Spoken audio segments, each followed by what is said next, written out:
Hello, welcome to Pro Tips on Gecko TV. Today we'll talk about wiring diagram fuse mapping on a IN.YE 5 pack. First of all, if you open up the cover, well, you'll find the 4 fuses that the pack has.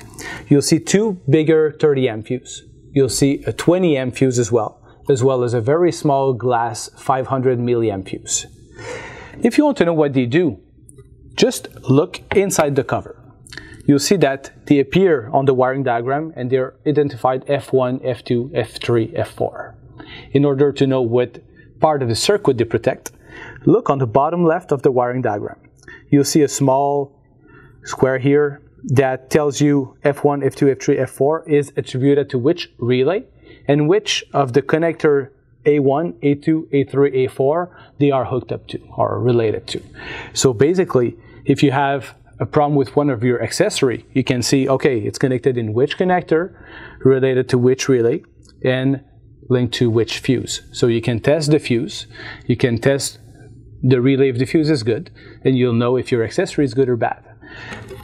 In order to test the fuse, very important, remove the fuse from the pack. If you test it in the pack while everything is installed, you may get interference and a bad reading. Before reinstalling a fuse, we always recommend to use long nose pliers to close the fuse holder a little and make sure the fuse snaps in so that there's no bad contact, and it will make sure that the fuse will not blow as soon as you put the power on.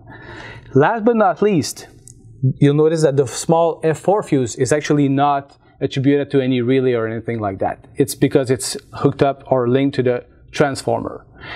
If your pack is completely dead, no power to the relays on startup, keypad is dead as well, very likely that fuse could be dead, or else if that fuse is proven to be good or you've replaced it and it's still doing the same thing, your transformer may be down. So I hope this was helpful. Thank you for watching Gecko TV and stay tuned.